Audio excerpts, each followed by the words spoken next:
All right, so I promised you guys all a quick updated video on the truck once I got it back. I just got it back a couple days ago here, so before I put out the video, I wanted to make sure that this thing was operating correctly.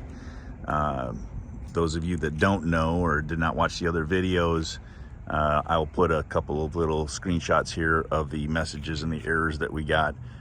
Just a quick synopsis on what happened.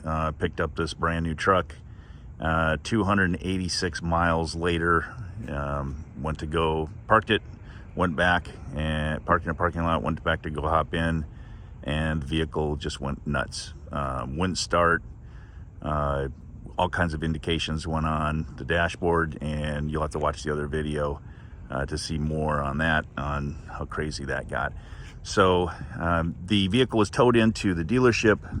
The dealership had it since basically since Thanksgiving, and service came back, and the service advisors came back and told me that the vehicle was charged, and apparently it was dead, which is kind of strange. Let me back up a little bit. I heard all kinds of different comments, people saying, oh, it's your gas cap, it's your, try a different key fob, all that stuff. Well, let me just run down what I did to eliminate some of these possibilities. Try it right away. Check the gas cap was going crazy. It was opening like a machine gun for a while there. It would just basically it would not stop releasing the gas cap. So checked the gas cap, opened it, closed it, make sure that there wasn't an additional pressure or anything built up into it, and the vehicle still wouldn't start. All the indicators on the dashboard were just going nuts. It was telling me that it was negative, it's 27 below zero outside. We tried to do everything you can imagine to get this thing to reset. It wouldn't. So, needless to say, had to call roadside assistance. Roadside came out, picked up the vehicle, took it to the dealership. It sat over at the dealership because it was Thanksgiving. Sat there on that weekend. The vehicle, while it was there, I went back over, while it was in service, I went over there with the other key fob, just for shits and giggles. I wanted to see because I was not getting any more indications or updates on the app, which meant that the vehicle was no longer communicating. Even after I got all the trouble codes and whatnot, that just suddenly stopped updating. So I went back over there to see if I could get any further updates on it. When I went back over to the vehicle and tried to start it, I still had power, but it would not start. Same thing. All the dashboard was lit up like crazy, like a Christmas tree, and all the error codes were showing. So I let it be. And the service department told me that they had charged the battery, and I said, okay, well, why was the main battery dead? And they said, well, we charged it and tested it, and the battery tests out fine. I said, well, that doesn't make sense to me. And so what you're telling me is that the battery was dead. What caused the battery to go dead that would indicate that, we've got a problem? They couldn't answer that. But the vehicle, they said, tested out fine, which I thought was a crock. I told them to keep the vehicle, and I asked them, when they tested the vehicle, was it directly off the charger straight to the tester? And they said yes. And I said, well, that's, I'm no ASE mechanic, but let's just face it here. You pull it straight off the charger and you do a load test on the battery, chances are it's probably going to test out good. I asked them to let it sit and go back out and retest the battery the following day, which they did, with a little bit of resistance, of course, but I was insistent. And I said, you've got to remember that I'm going to be going out. I may be out in BFE and decide that I want to play with my truck. And right now I have no confidence that I'm going to be able to get back home. So a whole lot of resistance. They went out there and they retested the battery the following day. And they said that they found that the battery in the hybrid system was bad. And I'll show you the service tech notes, I guess, on this. So anyway, they told me that the battery was bad and it needed to be replaced. And I said, okay. Problem is that nobody stocks the damn battery. So I sat around and waited for this battery to be, I don't know what they're doing, made, manufactured, or shipped from Japan. I don't know. But anyway, I sat around and waited for this battery to get here. Once the battery finally arrived, they put it in, and as you can see, the truck is working. My biggest complaint is not so much the, well, as crazy as it sounds, it's not so much the truck, because I love this truck. Defective batteries happen, right?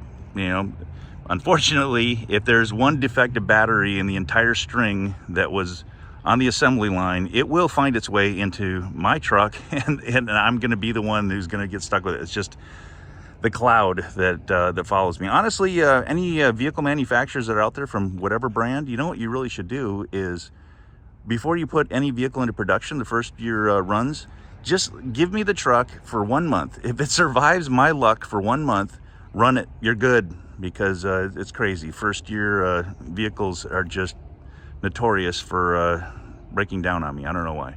But anyway, my complaint is not with really Toyota in general. Really disappointed with the way that the dealership handled this. I'm really disappointed with the way that the service department handled this. And I'm still dealing with that. There's some things that I'm not going to really go into on the video, but in general, the truck, have I lost faith in it at this point? No, I have not. I mean, this is kind of early. I've put about 100 and some miles on it since I've had it back. I've only had it back for a few days, and so far it's been working properly. Done a few extra things to it. I'll probably go into that on some other videos a little bit more in detail, but so far so good. The truck is running. I just wanted to post this quick video update for you all to let you know that that's what the diagnosis was on this thing. And if you have a Tundra TRD Pro and you've had or experienced this problem, that's something that you might want to push your service department to look into. Like I said, you know, I heard lots of people reached out to me from all walks of life and told me some of their issues that they had. I've heard all kinds of stuff from window tint to, you know, I mean, and everything sounds plausible, but for whatever reason, I don't know what caused it, but the diagnosis on this one was this battery was fried. So I don't know what caused it, because all we did was 286 miles, drive it to a parking lot, park it, go back and hop back in it, you know, 45 minutes later, and it went wacko. So don't know what would have caused that. We didn't do anything special on this truck. Nothing mechanically that would go into electrical. I've left all the electrical stuff alone. As you can see, she's up and running, and there's your latest update, guys. We're going to go into some detail on some of the other things that I've done so far, and there's some other stuff that I'm going to be doing. I'm contemplating doing the Westcott lift on this thing. You know, just putting the pucks in there and just kind of, you know, put the shims and throw them up a little bit, just to give it a little bit higher stance. But I'm debating it. I've done it in the past on some other vehicles, and I really had no complaints. I had a Tacoma TRD Pro that we did that before we put the Kings on it, and I was pretty happy with it. It was a pretty good stance, and we'll discuss that more on another video. But anyway, that's what I'm thinking about doing. Leave some comments below. I'd love to hear your opinion on that. Do I or do I not do the Westcott shim on it? What do you think? I know there's a video out there where a guy talks about how it voided out all kinds of warranties, and I'll discuss that, what I've discovered so far, but on another video. But I'm just kind of kicking it around. Do I or do I not? I mean, it looks good now. We put the 295/70 18s on here. These are the needle ridge grapplers. Had good experiences with those in the past. No rubbing, no hitting. It's perfect. No issues at all. And no trimming, no removing mud flaps.